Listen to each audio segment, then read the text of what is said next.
Hola, ¿qué tal? Muy buen día.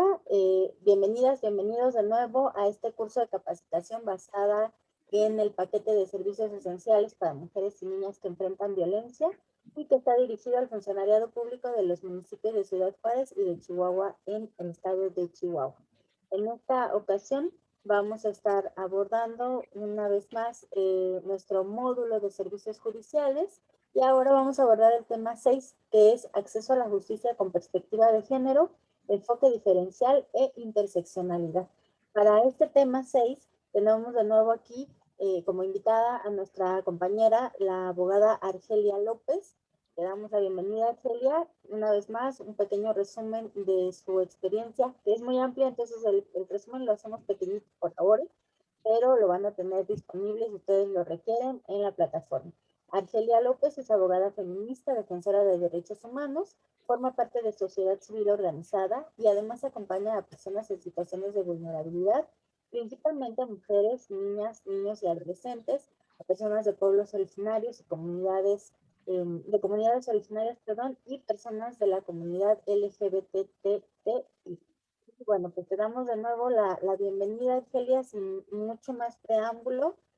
Vamos a pasar al tema y nada más déjame cambiar la presentación para poder hablar de lo que sí, que es que seguimos en nuestro módulo en nuestro módulo servicios judiciales y hablaremos de este tema importante. Y una vez más, pues iniciar preguntándote dentro de este tema tan importante que tiene que ver con el acceso a la justicia, ¿cuál sería la importancia de integrar la perspectiva de género y el enfoque, bueno, estos tres aspectos, de integrar la perspectiva de género, el enfoque diferencial y la interseccionalidad para poder lograr un acceso a la justicia? Muchas gracias. Es un honor estar aquí con ustedes, el participar con ustedes. Y pues yo creo que este es un tema muy importante y les agradezco. Pues contestando a tu pregunta, es bien importante empezar, ¿no? A hablar sobre lo que es el género o esta construcción social que tenemos. Y pues en términos amplios podemos decir que el género, además de ser una categoría descriptiva que permite establecer a través de las concepciones sociales, como es un hombre, como es una mujer, nos permite visibilizar al mismo tiempo esta desigualdad que hay entre hombres y mujeres, y también desde el punto de vista analítico nos permite identificar estos diferentes roles y las actividades que llevamos a cabo que no son socialmente asignadas, y con ello que marcan pautas para este desequilibrio. En el ámbito de procuración de justicia, de impartición de justicia, pues es una herramienta de trabajo que permite observar estas relaciones desproporcionales en la jerarquía y desigualdad que existen y que nos permiten que se expresen en formas de violencia, de opresión, de desigualdad, de discriminación, de subordinación contra lo femenino en la vida social, política, económica, cultural, entre otras, ¿no? Entonces, yo creo que básicamente tendremos que empezar con esto y utilizando la categoría de género, podemos realizar este ejercicio crítico sobre las implicaciones diferenciadas en las que derivan los hechos victimizantes. Esto es, en la comisión de un delito o una violación a algún derecho humano, podemos ver estos factores importantes a través de este análisis que implica las características que ponen en situaciones de vulnerabilidad a las mujeres frente a los hombres de acuerdo a este contexto social en el que nos desarrollamos y vivimos todas las personas. Entonces, este análisis que hacemos basándonos en la categoría de género, pues nos permite estabilizar o entender de manera muy directa cuál es la situación de desproporcionalidad que existe entre el rol que desempeña una mujer frente al rol que desempeña un hombre. Un ejemplo a lo mejor puede ser muy burdo, pero entender a lo mejor en un contexto de alguna violencia familiar, cómo es precisamente que los roles socialmente asignados a la mujer le permite estar en estas condiciones de vulnerabilidad porque es una dependiente económica del varón, porque tienen una serie de hijos en común y porque el varón se consideró con la capacidad de agredir a su esposa o a su pareja por el simple hecho de que ella no lavó los trastes, ¿no? A lo mejor es un ejemplo muy burdo, pero tiene mucho que ver con entender el contexto del rol social de las mujeres y cómo la desproporcionalidad que tiene la mujer al ser dependiente económica, al ser la encargada de los cuidados en la casa, al ser la encargada de estar cuidando, ¿no? La limpieza de la casa, los horarios de la casa y el rol asignado que se le tiene de ser la cuidadora primordial, de ser la que tiene que tener la ropa limpia y en esta construcción social de que el varón tiene el derecho de exigibilidad a la mujer de cumplir estas obligaciones que tiene, pues son socialmente conceptuadas. Entonces, el enfoque basado en la perspectiva de género nos permite entender esta serie de desigualdades que hay en el ejercicio de la vida diaria de las personas. Bien, muchas gracias. Y justo en este sentido, Argelia, digo, hemos ido platicando sobre la cuestión o sobre el tema de la perspectiva de género. Decíamos incluso desde el módulo básico que se habló sobre qué es la perspectiva de género, de dónde surge, por qué tiene que ver con los derechos humanos, por qué no solamente se trata de las mujeres, sino de las diferentes relaciones que se dan entre lo femenino y lo masculino, que no necesariamente siempre es entre los hombres y las mujeres, aunque claro que la carga es muy grande, o claro que es estadísticamente sí tiene que ver mucho en la relación entre las mujeres y los hombres por cómo hemos ido conceptualizando estos roles y estos estereotipos femeninos para unas, masculinos para otros, pero justo algo que de pronto las personas preguntan, no solamente en el juzgar, sino en muchos otros aspectos, es si hablar de perspectiva de género o si hacer cosas con perspectiva de género, en este caso juzgar con perspectiva de género, ¿es o no es discriminación hacia lo masculino o hacia el hombre? ¿Será discriminación o no el utilizar la perspectiva de género en el juzgar? Muy bien. Algunas teóricas o algunos teóricos nos hablan de la discriminación positiva. Después de la reforma constitucional que se basa en derechos humanos, estamos hablando de la igualdad, ¿no? Como un principio, como un derecho humano básico, rector de cualquier desarrollo de la vida social. Entonces, la discriminación positiva o el juzgar con perspectiva de género nos permite poner a la par a los hombres y a las mujeres a la hora de que accesamos a la justicia o a la hora de que acudimos a alguna institución. Porque, no sé, te lo voy a poner un ejemplo, puede ser muy burdo, pero cuando estamos hablando de relaciones jerárquicas o de poder, no sé, vamos a poner un ejemplo en la vida política. Si yo tengo a una mujer que es funcionaria pública y utilizan para generarle un perjuicio el desempeño de su vida privada, a lo mejor de que tiene una pareja y que su pareja no es papá de su hijo, pues ya estamos hablando de violencia, ¿no? Porque estamos basándonos en un estereotipo. O si yo no alcanzo a entender desde la óptica de que debo dejar en condiciones de igualdad a una mujer frente a un varón en un divorcio, donde el contexto de vida, de matrimonio, se da de la dependencia económica de la mujer todo el tiempo del matrimonio. Y yo a la hora de que imparto justicia y disuelvo el vínculo matrimonial, no le dejo a la mujer una pensión compensatoria, porque durante 20 años ella se desarrolló en las labores domésticas y perdió estos 20 años de desarrollo laboral o del desarrollo de su profesión, pues claro que le estoy dejando en una condición completamente de vulnerabilidad, porque al varón que se desarrolló a lo largo de los años en la vida profesional, en la vida laboral, que tiene ahorita a lo mejor un puesto gerencial frente a la mujer que apenas va a iniciar en el desarrollo de alguna actividad, pues estaría juzgando de manera desigual, porque no deja a la mujer en las mismas condiciones que al varón tras una separación de esta naturaleza. No sé si alcanzo a explicar por qué entonces el juzgar con perspectiva de género, al contrario, en lugar de discriminar, nos permite dejar en condiciones de igualdad a las personas.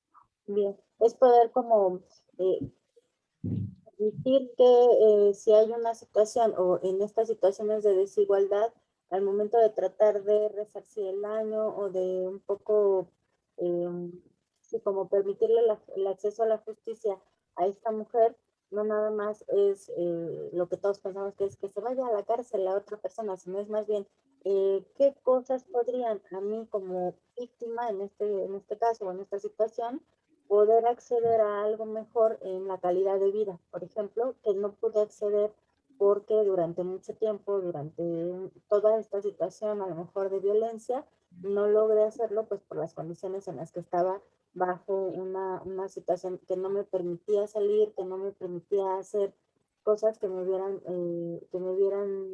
reflejado una mejor calidad de vida en algún momento.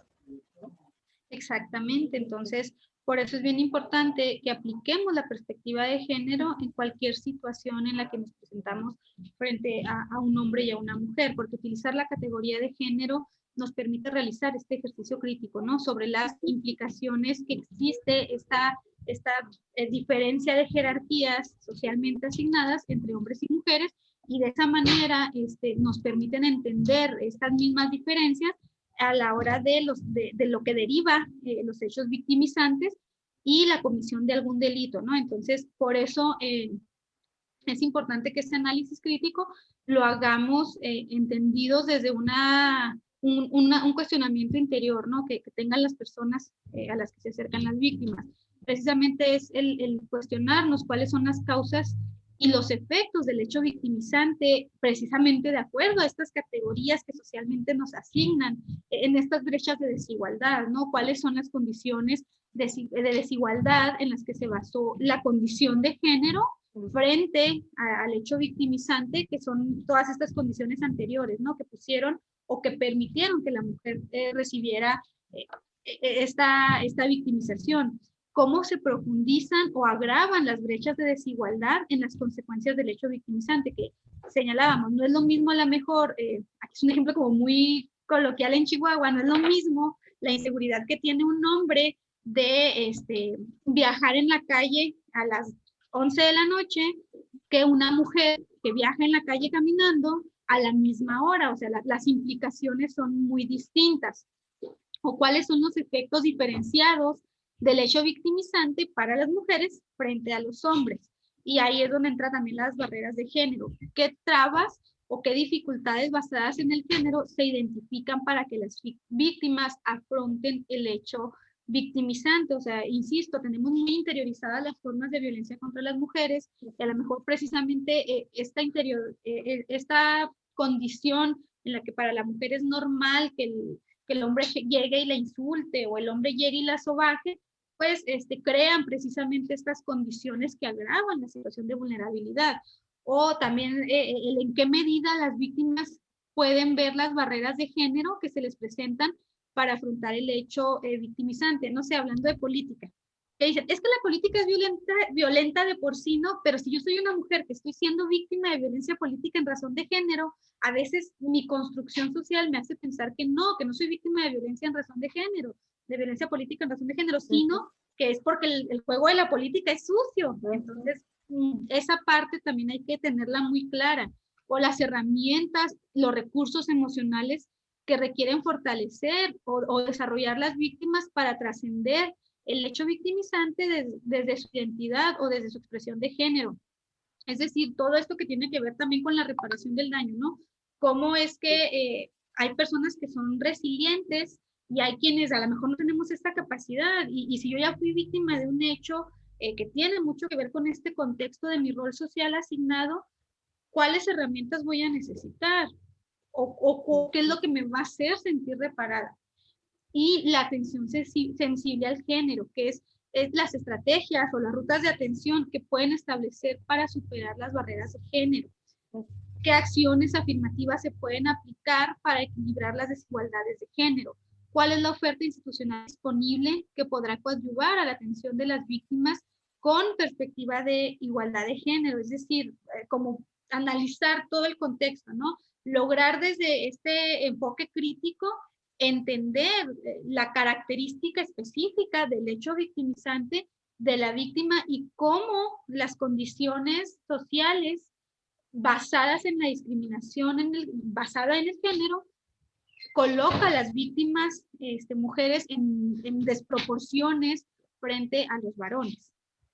En este caso, Argelia, de esta tabla que nos muestras, quizá para el funcionariado público sería importante identificar que brechas de desigualdad y barreras de género es algo que quizá, y lo pongo entre comillas, pudiera no ser parte del control de ellos, ¿no? Sino que es en eso que se tienen que fijar que sucedió dentro del contexto, dentro de la situación específica de la persona, en este caso de la usuaria que está llegando a nuestros servicios, es revisar cuáles fueron esas condiciones que se dieron ya sea en el contexto familiar, social, personal, incluso esto que comentabas de estas capacidades resilientes, de las herramientas y recursos ahí ya en cuanto a barreras de género personales de esta usuaria, de esta persona, pero sí tener también muy identificado que ya cuando llegamos a esta tercera columna que dice atención sensible al género, aquí sí es donde entra nuestra importancia como funcionariado público. Son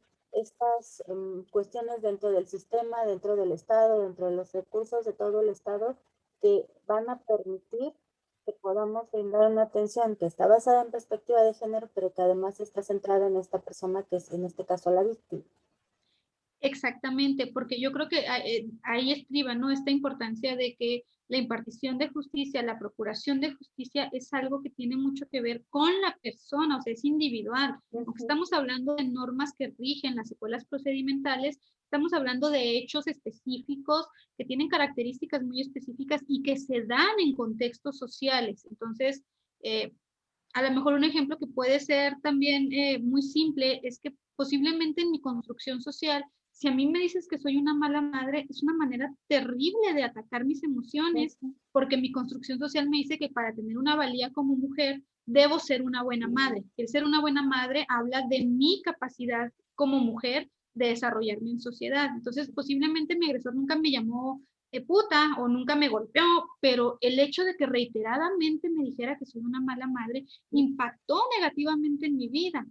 Y el hecho de que dentro del aparato de justicia no logren entender que para mí esa expresión es sumamente violenta, implica que no estás juzgando con perspectiva de género, perdón, y analizando este contexto en el que este varón conoce perfectamente que mi construcción social me hace necesitar ser validada como buena madre para que mi valía como mujer sea real y efectiva, ¿no? Entonces, el juzgar con perspectiva de género nos permite entender estas condiciones, o a lo mejor el juzgar con perspectiva de género me permite entender que aunque yo como Ministerio Público busque que encarcelen al culpable, tal vez para la víctima no es tener en prisión al agresor, sino es que reciba terapia, sino es que se disculpe y que acepte, que asuma, ¿no? El hecho de que generó violencia en mí, y eso también implica el juzgar con perspectiva de género y entender la capacidad específica de esa víctima de necesitar como reparación del daño estos específicos elementos y con ello lograr el acceso a la justicia efectivo para las víctimas. Perfecto. Y justo en este mismo hilo, esta atención sensible al género, será importante preguntarte, ¿cómo le hacemos para aplicar perspectiva de género si la legislación no lo contempla o contempla otra cosa? Y es importante aquí en este sentido decir, bueno, si a lo mejor la ley o la legislación aún no está todavía transversalizada y todavía no ha tenido como este trabajo metodológico de poderla revisar y de poderla corregir, pero aún así puedo aplicar la perspectiva de género para tener estas acciones sensibles al género. ¿Cómo le hacemos? Bueno, hay la Corte ha empezado a realizar como interpretaciones, ha emitido tesis jurisprudenciales, tesis aisladas, ¿no? Y se relaciona mucho también con las obligaciones estatales de interpretar la ley con un enfoque basado en el principio pro persona, interpretar, porque a raíz de la reforma basada en derechos humanos que tiene la Constitución, ya tenemos a la norma internacional también como parte de las obligaciones estatales de juzgar basados en un enfoque de derechos humanos, basados en un enfoque de perspectiva de género, de interculturalidad, de infancia. Entonces, si mi legislación interna me está diciendo que tengo que darle más requisitos a la mujer que al hombre, para accesar a la justicia, entonces estoy viendo que hay una disparidad, ¿no? Entonces, ahí es donde yo tengo que realizar esta interpretación y buscar la norma que más beneficie la condición de igualdad de la mujer hacia el hombre. No sé, un ejemplo, en la legislación para el reconocimiento de la paternidad, ¿no? A las mujeres es así como, ay, es que tienes que probar que es el papá. Pues es como, oye, si yo sé con quién tuve relaciones y sé quién es el papá de mi hijo, ¿por qué me estás poniendo todo esto? Entonces, el juzgar a lo mejor con un enfoque de perspectiva de género y un enfoque de infancia para un juzgador o una juzgadora implica el decir, ok, me estás reclamando tú en esta vía legal la paternidad de tu hija o de tu hijo, y aunque yo tengo que darle el derecho a esta persona de la duda, desde este primer momento estoy juzgando con perspectiva de género porque te creo mujer. O sea, te creo a ti mujer que tú me dices que él es el papá de tu hija o de tu hijo. Y te creo a ti hija o hijo con las necesidades específicas que tienes por tu edad, de que tienes necesidad de recibir una pensión alimenticia y te fijo una pensión alimenticia de manera provisional, y en el desarrollo del proceso ya entenderé y resolveré lo conducente, ¿no? Pero ya interpreté la legislación, o no sé, en este momento no tengo como en la mente alguna otra norma que es como discriminatoria para las mujeres, pero sí es bien importante que a la hora de que yo analizo y veo, no sé, simplemente en una medida cautelar, que a lo mejor para la víctima es necesario tener el acceso a un servicio médico, yo puedo ordenar condiciones o situaciones para que esta víctima tenga ese acceso. O si estoy viendo a lo mejor que el agresor, aunque no le está generando una agresión física nueva a la víctima, pero su conducta de estar pasando enfrente de su casa todos los días, le genera ansiedad y le genera una situación desproporcionada en su condición psicoemocional, y no me queda de otra más que dejarlo en prisión preventiva, pero aunque yo crea interiorizadamente que es horrible dejarlo en prisión preventiva al hombre porque nada más pasa por enfrente de la casa en su vehículo, tengo que analizar el contexto, ¿no? De que ese hombre sabe que esa mujer le tiene terror, y de que si pasa en su vehículo así no se baje del vehículo, pero pasa 2 veces al día enfrente de la casa, para ella le genera terror. Tengo que buscar la manera de garantizarle el derecho a esa víctima a una vida libre de violencia. Entonces, el juzgar con perspectiva de género implica tener todo el contexto entendido. Hay una jurisprudencia que tiene como rubro acceso a la justicia. ¿Perdón? No, es esta, ¿verdad? Es en esta. Ajá, sí, acceso a la justicia en condiciones de igualdad, elementos para juzgar con perspectiva de género. La Corte se pronunció en este sentido y nos da 6 elementos que las personas que se encargan de impartir justicia pueden tomar en consideración. Y precisamente viene en ese sentido, identificar si existen situaciones de poder que por cuestiones de género impliquen un desequilibrio entre las partes de la controversia. Es decir, ver estas jerarquías, ¿no? En el desarrollo de las relaciones que hay entre hombres y mujeres, para establecer en qué punto está la mujer frente al varón. Cuestionar los hechos y valorar las pruebas, desechando estereotipos o prejuicios de género a fin de visualizar las situaciones de desventaja provocadas por las condiciones de sexo o género.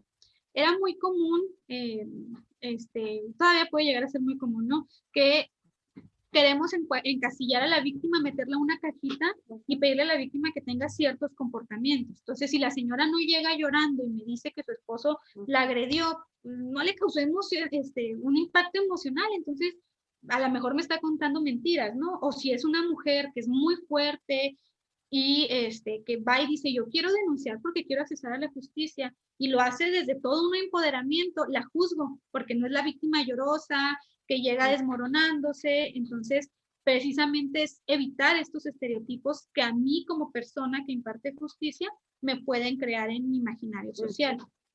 Ordenar las pruebas necesarias para visibilizar las situaciones de violencia, vulnerabilidad o discriminación por razones de género, en caso de que el material probatorio no sea suficiente para aclararlas. No sé, los procesos judiciales son muy marcados, ¿no? Como las reglas de cómo se debe seguir, pero a lo mejor si yo como juzgadora o como juzgador entiendo que ni la representación social, ni el defensor o ni la asesoría jurídica están ofreciendo o han practicado alguna diligencia que para mí es básica, no sé, vamos a entender un contexto de una niña o de un niño, ¿no? Y el agresor es el papá. Entonces, pero yo estoy advirtiendo que no hay pruebas que a mí me permitan tomar medidas de seguridad para el niño y para la niña. Yo de oficio las pido, porque eso me ayuda a garantizarles el acceso a la justicia. De detectarse una situación de desventaja por cuestiones de género, cuestionar la neutralidad del derecho aplicable y evaluar el impacto diferenciado de la solución propuesta para buscar una resolución justa e igualitaria de acuerdo al contexto de desigualdad por las condiciones de género. Te voy a poner un ejemplo que aquí no tiene tanto que ver con el género, pero en delitos que son en razón de género sí tienen un impacto muy diferenciado y muy negativo en las víctimas. La legislación penal, el Código de Procedimientos Nacionales, tiene, cuando hablamos de una salida alterna, que es la suspensión condicional del proceso, la posibilidad de que si yo como imputado o imputada ya accedí a una salida alterna y cumplí las condiciones, 2 años posteriores a que se dio mi cumplimiento, puedo volver a acceder a una salida alterna. Si yo como juzgadora o como juzgador estoy analizando y estoy observando que a lo mejor estamos hablando de que la primera salida alterna fue por un delito basado en género, violencia familiar, y tengo por segunda ocasión al mismo agresor y a la misma víctima que me están pidiendo una salida alterna, si no logro entender que a lo mejor ahí ya hay un ciclo de violencia en el que la violencia va en escalada y ya es la segunda denuncia que pone la mujer, y yo concedo esa salida alterna sin analizar este contexto y sin dar realmente la interpretación basada en esto, ¿no? En detectar estas condiciones de desventaja. Porque a lo mejor en la primera denuncia, pues yo pensé que el agresor iba a dejar en paz a la víctima porque le puse estas medidas, pero ya estoy viendo que no la dejó en paz y que al transcurso de 2 años me están pidiendo otra salida alterna con las mismas personas intervinientes, pues ya vi que el acceso a la justicia a la víctima a través de una salida alterna no fue adecuado para garantizarle la no repetición, ¿no?, de conductas. Entonces, es donde entra el enfoque de perspectiva de género. Y aquí está el tema de aplicar los estándares de derechos humanos de todas las personas involucradas, especialmente cuando hablamos de niñas y de niños, porque eso también es bien importante. Hay condiciones en las que una niña, un niño, que son víctimas de un delito, a lo largo del tiempo lo trabajan en terapia y ya no quieren hablar del hecho victimizante. Y yo como secuela procedimental me toca volverle a declarar. Entonces, yo creo que desde ahí es empezar a entender, ¿no?, las necesidades específicas de las víctimas.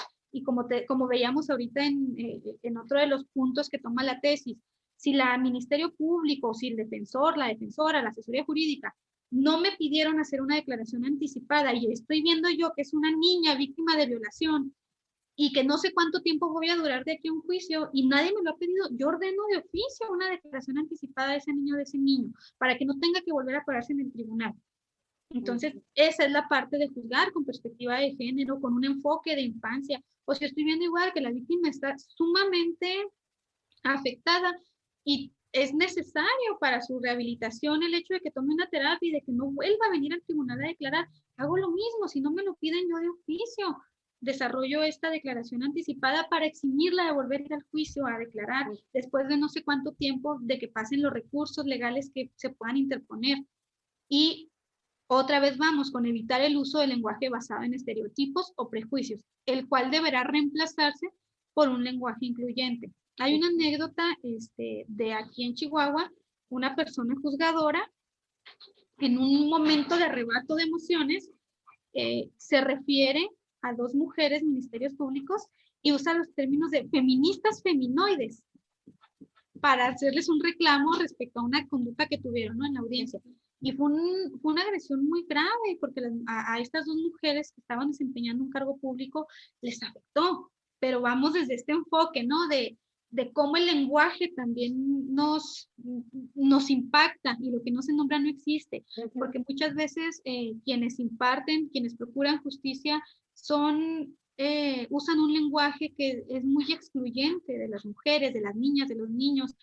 Nosotras en la práctica de sociedad civil regularmente buscamos en el enfoque basado en infancia tratar de señalarles que cuando nos referimos a menores, porque a veces no usamos ni el término menores de edad, sino menores, puede resultar discriminatorio para las niñas y para los niños porque los vemos como chiquitos, como si no contaran, los menores, las menores, no, o sea, es una niña, es un niño, y es darle esta valía desde el lenguaje de que son personas con derechos, la niña víctima, no la menor víctima, porque no es menor, la menor de edad suena diferente, o sea, hasta en cómo suenas y cómo lo estructuras, precisamente va en ese contexto, ¿no? Entonces, otra cosa muy importante que se saca en una tesis aislada que tiene número de registro 2008544, nos habla en la primera sala, emite esta tesis y nos habla de que la obligación de juzgar con perspectiva de género es de oficio, o sea, es una obligación intrínseca a la autoridad, de tal manera que su cumplimiento no puede estar sujeto a petición de parte, o sea, no tengo que llegar yo como víctima o yo como asesora jurídica a decir, señora juez, señor juez, por favor juzgue con perspectiva de género. No, ya es una obligación que trae ese encargo.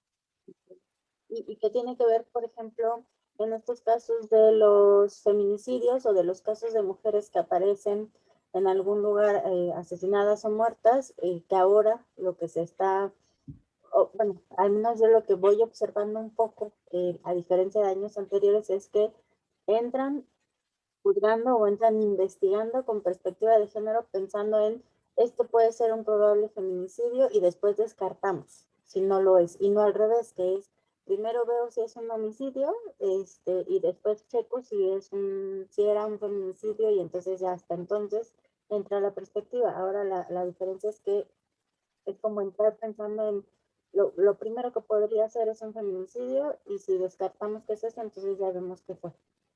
Exactamente. Eso implica precisamente el juzgar con perspectiva de género, el entender los contextos sociales de discriminación que sufrimos las mujeres. Acorde al tema, el género y la interseccionalidad en la identificación de las desigualdades. Esto es bien importante porque en la búsqueda de igualdad y de visibilizar estas barreras socialmente establecidas, los estudios feministas acuñan también el término de interseccionalidad. Esto es un enfoque o es un modelo analítico que permite reconocer que hay otras categorías sociales, ¿no? Que se erigen junto con el género como estas construcciones legitimadas para reproducirse en las prácticas de discriminación contra las mujeres, como puede ser la etnia, como puede ser la raza, la orientación sexual, la discapacidad, la edad, en fin, una serie de condiciones que yo lo veo así como una espadita que atraviesa, no nada más es el género, sino que tenemos otras condiciones.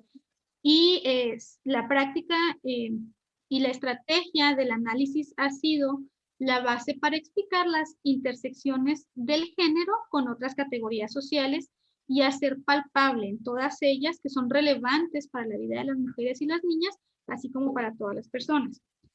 Es decir, no vamos a encontrar la misma necesidad de actuación de la autoridad por parte de una mujer mestiza que a lo mejor estudió a un nivel licenciatura y que comprende el lenguaje a lo mejor que hay dentro de la propia secuela procedimental, que una mujer que viene de una zona rural, que a lo mejor pertenece a un grupo de pueblos originarios, que no tiene una educación más allá de la secundaria porque fue lo que hubo en la zona en la que vive y que a lo mejor hasta la necesidad básica del lenguaje para esta mujer es importante, o no nos va a atravesar igual la situación de vulnerabilidad que tiene una mujer que está en silla de ruedas, que es menor de edad. Entonces, todo esto atraviesa las condiciones de desigualdad y la vulnerabilidad que tiene frente al hecho victimizante. Entonces, la interseccionalidad viene mucho a colación con esta parte de que en el artículo primero constitucional vienen estas llamadas categorías sospechosas, ¿no? Que las mujeres, además de la condición de mujer, nos pueden generar mucha más vulnerabilidad, cualquiera de estas otras razones, incluso la orientación sexual, o sea, tiene mucho que ver con estos contextos sociales y los roles asignados que tenemos. Bien, entonces es precisamente no solamente hablar de perspectiva de género, o sea, al final la interseccionalidad está incluida en la perspectiva de género, pero es como ver todavía con mayor detalle. Exactamente. Estamos enfocando con perspectiva de género, pero ahora vemos a partir de estos estereotipos de género que ya identificamos, qué otros detalles hay ahí dependiendo de las características específicas de cada una de las personas, en este caso de cada una de las mujeres. Si es su edad, si es su procedencia, si es el lugar en el que vive, si es la lengua que habla, si es bien deseos la orientación sexual, que además ha tenido mucho que ver también en esta cuestión del trabajo con la interseccionalidad, porque de pronto también como que se invisibiliza desde quienes impartimos justicia, pero no, está ahí todo el tiempo en muchos de los casos de agresiones o violencias hacia las mujeres. Ha tenido, o sea, muchas violaciones, muchos asesinatos o muchos feminicidios, muchas agresiones o situaciones de violencia física se han basado en eso, ¿no? O sea, es sí por ser mujer, pero además por ser mujer con una orientación sexual diferente a la heterosexual, ¿no? Entonces, poder poner este énfasis en esas situaciones. Exactamente, o sea, precisamente la interseccionalidad es como, no es como una suma, sino es que puede entenderse que la convergencia de estas múltiples situaciones contextualizan y significan distintas maneras de exclusión y de desigualdades, ¿no? Para las mujeres. Entonces, la interseccionalidad no tiene que ver con una suma, como lo mencionas tú, sino cómo la cabida de estas situaciones singulares crean condiciones de mayor vulnerabilidad y el enfoque interseccional puede como promover el desarrollo para que la impartición de justicia, la procuración de justicia, incluso la actividad legislativa entienda y logre desarrollar como herramientas que nos permitan desarticular estas condiciones que además de por el enfoque de género crean mayor condición de vulnerabilidad para las mujeres y para las niñas. Aquí es bien importante que otro de los criterios que tiene la Corte nos habla con el rubro delitos contra las mujeres, estrecha relación entre la violencia, la discriminación y la subordinación por motivos de género.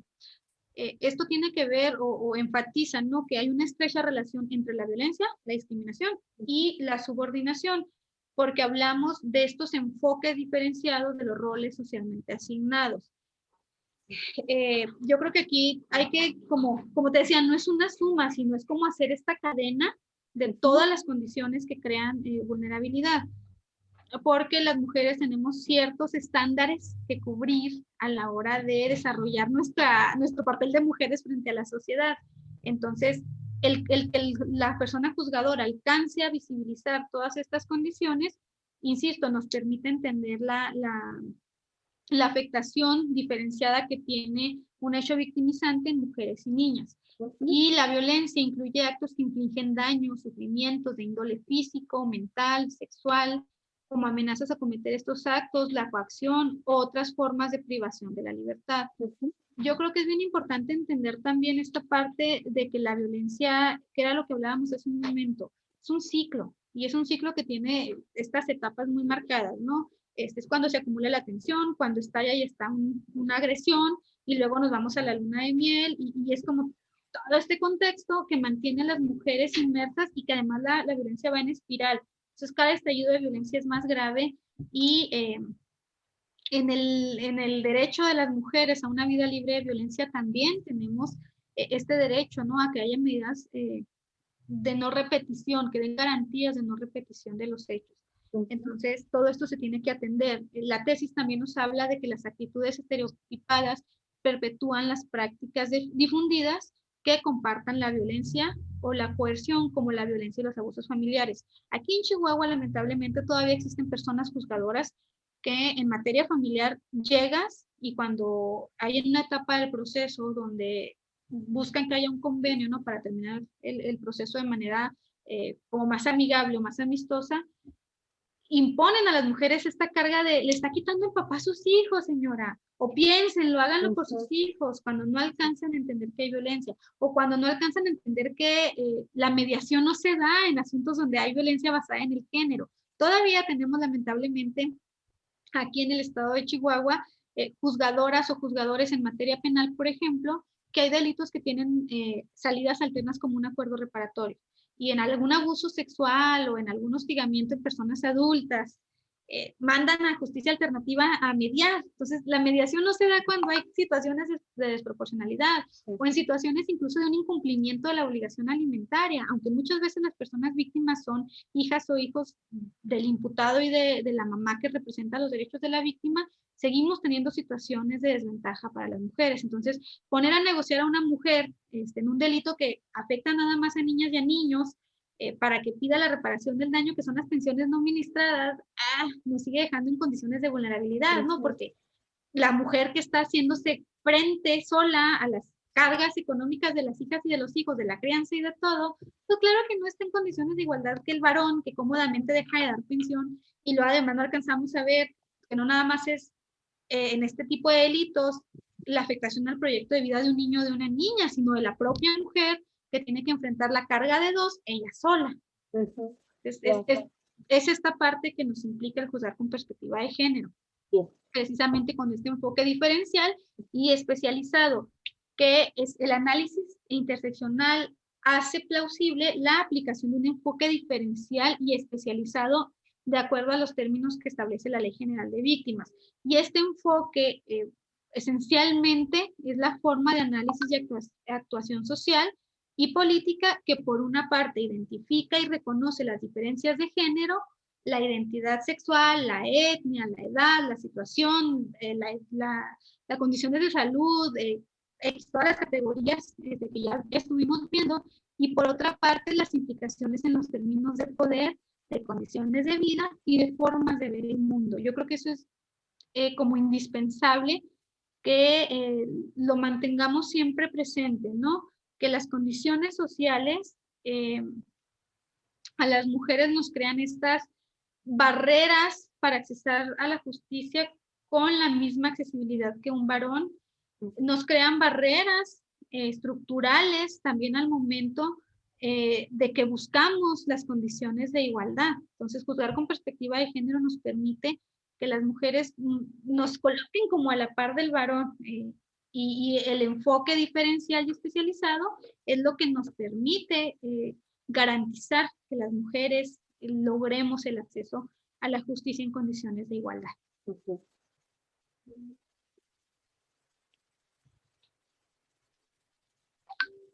El enfoque diferenciado es un método de análisis y una guía para la acción. Emplea una lectura de la realidad, que es analizar este contexto, ¿no? Que pretende hacer visibles las formas de discriminación contra aquellos grupos o poblaciones considerados diferentes por una mayoría o por un grupo hegemónico. Históricamente las mujeres hemos sido vulneradas, históricamente pueblos y comunidades indígenas han sido vulnerados, niñas, niños, hasta hace muy poco los niños y las niñas son consideradas como personas, entonces esta parte es lo que nos permite entender este contexto.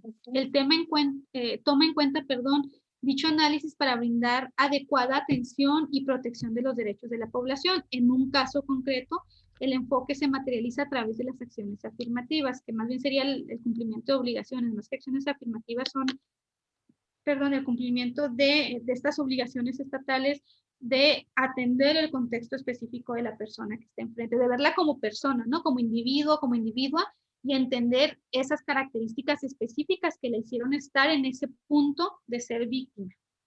Y entonces, Argelia, a ver si voy entendiendo yo bien, porque yo no soy experta en estos términos y voy justo aprendiendo este último, que es el enfoque diferencial.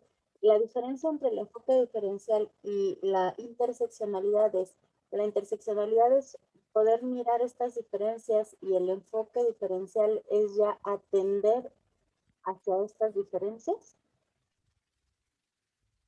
Sí, sí, más o menos por ahí va. El enfoque diferencial tiene mucho que ver con ya la práctica, ¿no? O sea, ya analizaste el contexto, ya viste que atraviesa no nada más el hecho de ser una mujer, sino que te atraviesa también el hecho de ser una mujer menor de edad o una mujer que pertenece a un pueblo o comunidad originaria. Y ahora en la práctica voy a aplicar este enfoque diferenciado, es decir, voy a interpretar en tu beneficio la ley. No sé si lo alcance como a desmenuzar, ¿no? Sí, bien, me queda más claro. Y ese,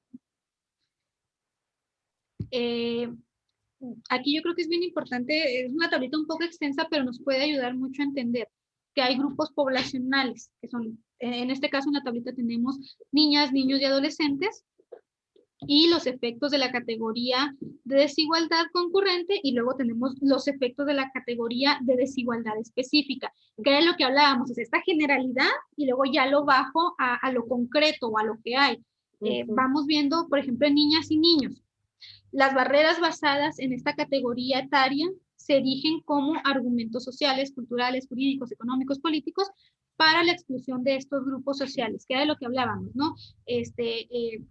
No sé, las niñas y los niños a veces no les tomamos en cuenta cuando hablamos de fijar convivencias, o medio queremos tomarles en cuenta. O cuando tenemos el hecho victimizante y hay una declaración del niño o de la niña, pero lo quiero sujetar hasta que se vaya a un juicio para volver a declarar en lugar de hacer una declaración única. Entonces, en este grupo podemos analizar esto. Los enfoques de la categoría de desigualdad específica, ahí tenemos, por ejemplo, en qué forma se puede privilegiar el interés superior de la infancia para la atención de víctimas que pertenecen a este grupo específico, ¿no? Desde los programas específicos, el tribunal tiene una sala especializada para personas en situación de vulnerabilidad, que el protocolo también nos permite ver cómo es que la dinámica a la hora de una declaración de un niño o de una niña es distinta a la dinámica de una persona adulta. Cómo se inscribe la infancia o la adolescencia en el contexto de las víctimas, es decir, hablábamos de lo mismo, o sea, no sé, en condiciones de mujeres, niñas o adolescentes, las violencias son marcadas de una manera distinta que de niñas o de niños, perdón, o adolescentes varones. ¿Cuáles son las especificidades relacionadas con la infancia o la adolescencia de estas víctimas que requieren el cumplimiento de obligaciones particulares? Insisto, vamos a hablar a lo mejor de una situación de vulnerabilidad en el que es una niña víctima de violencia por parte de papá. Entonces, ¿cuáles son estas actividades que yo tengo que hacer como persona juzgadora? Porque a lo mejor yo soy una juzgadora en materia penal, ¿no?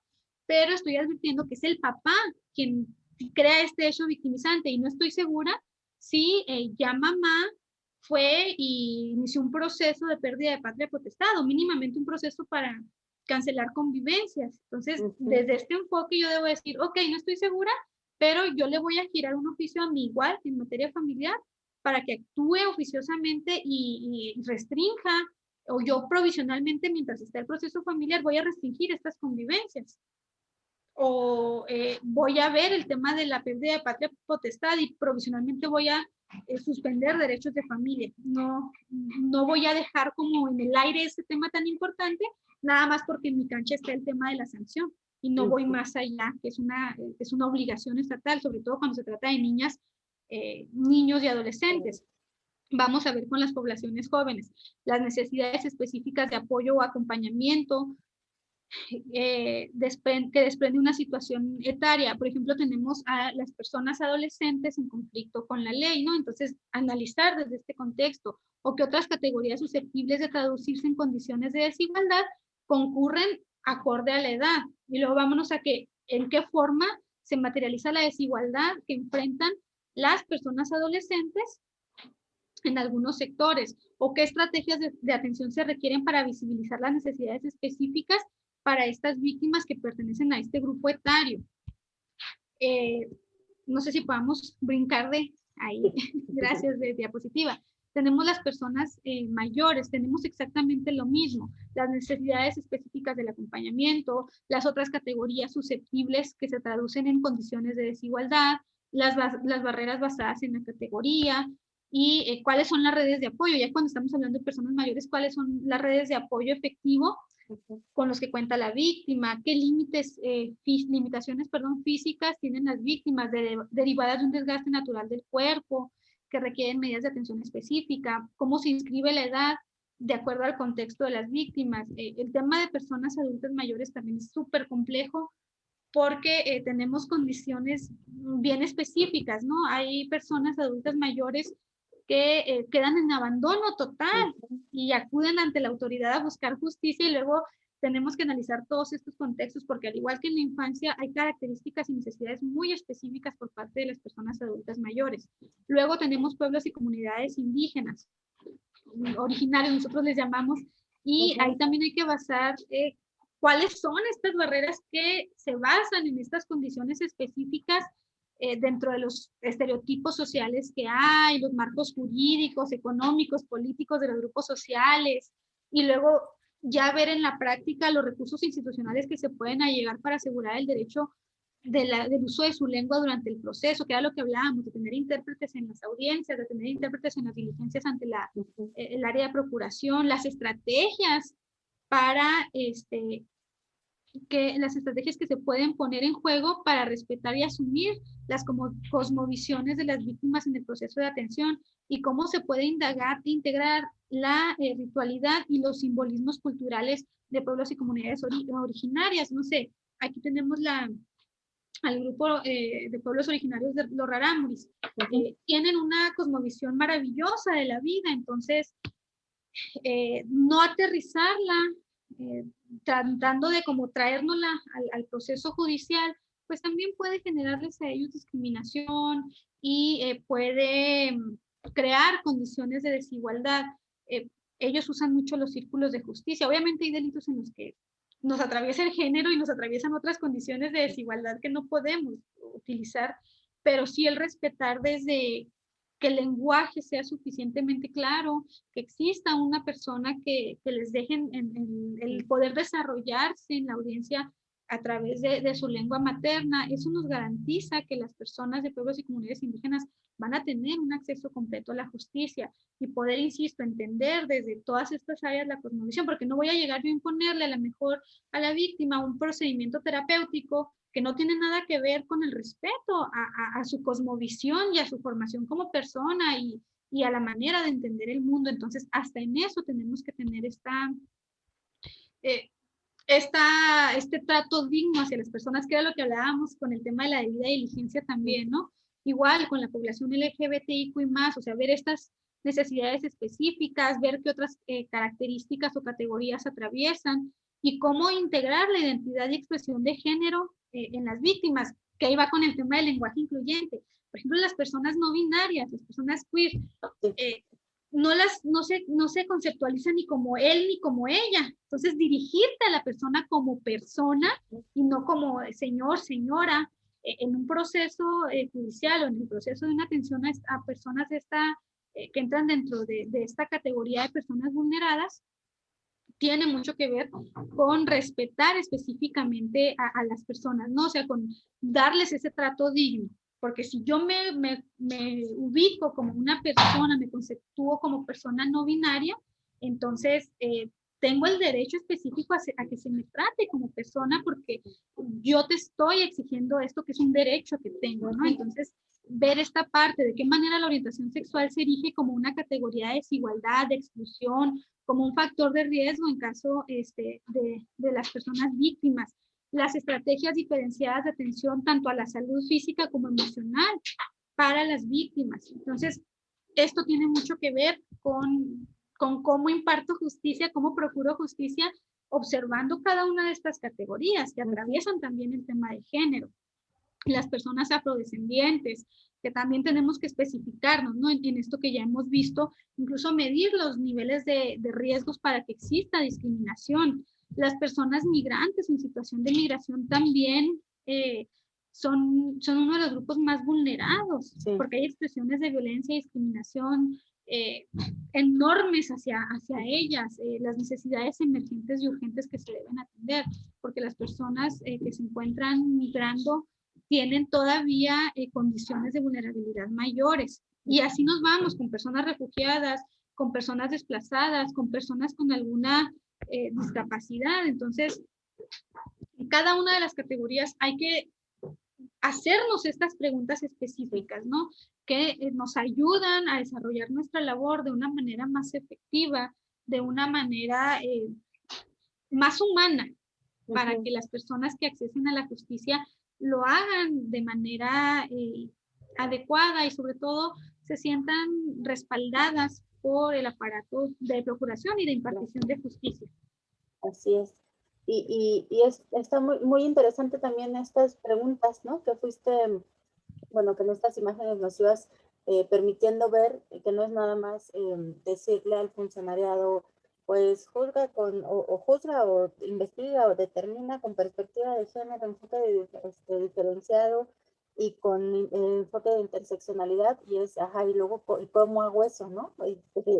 No, no entiendo cómo lo puedo hacer. Bueno, esta serie de preguntas que ibas mostrando en estas tablas van ayudando mucho, porque entonces ya puedo tener una referencia, un referente de decir, ah, tengo que preguntarme esto, tengo que identificar si existe esto o no existió esto previamente, y entonces eso ya me va dando también esta línea de por dónde puedo hacerlo para poder trabajar con estos tres enfoques, con estas tres visiones, y que realmente pues estemos aportando de manera positiva a las situaciones con las víctimas o las sobrevivientes, en este caso de violencia.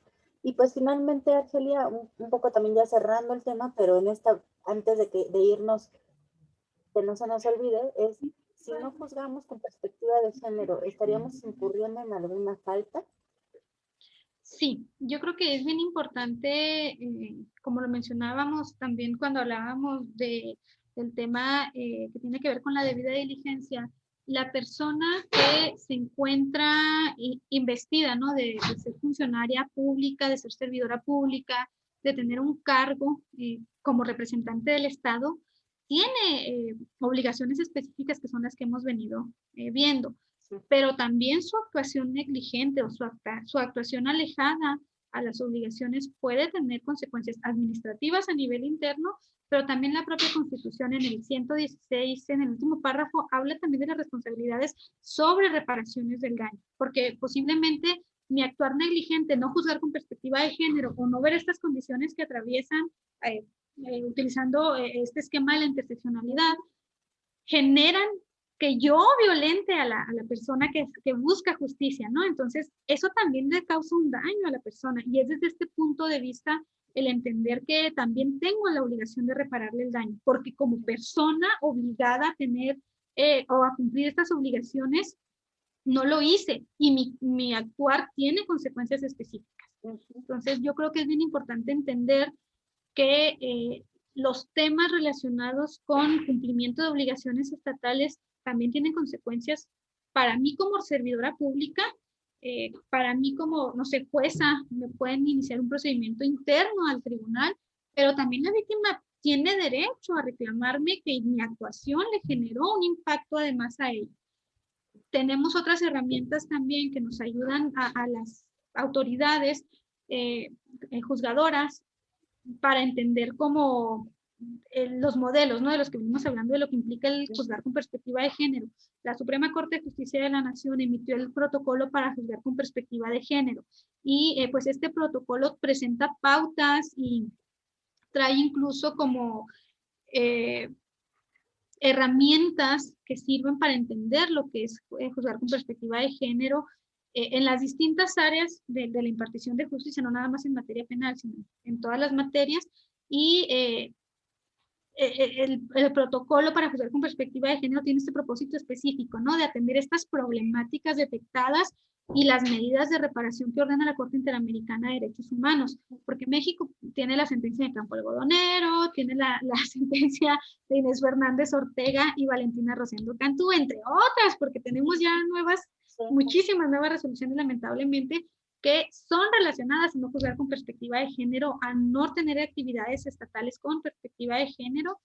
Y pues además tenemos instrumentos internacionales, CEDAW, Belém do Pará, las opiniones del comité CEDAW, incluso ya va a rendir México otra vez el informe ante el comité CEDAW para ver estas, siempre conjunto lo que son observaciones generales y recomendaciones del comité CEDAW para el Estado mexicano, pero ya vamos a rendir otra vez informe y ya nos van a volver a hacer estas recomendaciones específicas que México tiene que cumplir como Estado parte de la convención, ¿no? Entonces, todo esto nos ayuda. Hay estas observaciones generales, no sé, en la 33 hablamos sobre reparación del daño, en fin, tenemos estos aparatos y estos instrumentos que nos ayudan a que juzgar con perspectiva de género tenga mayor motivación y fundamentación.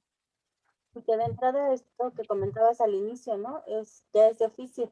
O sea, Exactamente. ya no hay para escoger, se tiene que hacer porque ya se tiene que hacer de oficio y entonces, aun cuando todavía no esté eh, a lo mejor alguna ley o alguna cuestión de códigos y demás no estén todavía tan, tan acomodados, todavía tan, ¿cómo decirlo? Que se haya trabajado sobre ellos para que ya mantengan o ya integren la perspectiva, yo como parte del funcionariado, aunque eso no esté ahí, yo lo tengo que hacer. Exactamente, entonces es una obligación que tenemos, ya no es un favor, es una obligación que tenemos y un derecho que tenemos las mujeres, ¿no? A que se juzgue con perspectiva de género. Así es, efectivamente.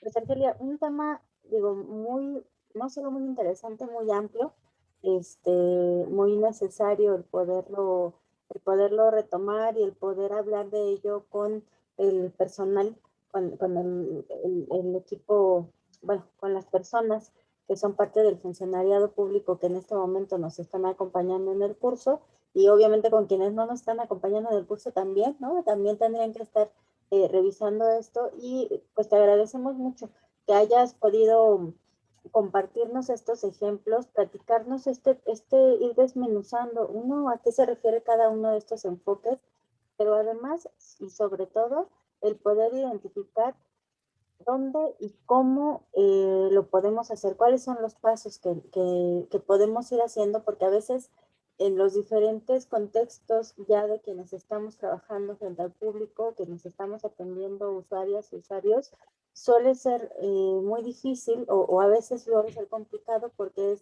no es que no lo quiera hacer, es que no, nunca me han dicho cómo hacerlo. O sea, sí me dicen, lo tienes que hacer así y aquí están o sea, yo lo he visto, por ejemplo, con personal, mucho con el personal de salud, el personal incluso educativo, que es, pues hay que trabajar con perspectiva de género y ahí van los oficios y de pronto es, ¿y cómo hago yo esto? Porque además ni siquiera conozco, nunca he trabajado con perspectiva de género o no sé si lo he hecho porque no sé qué es eso.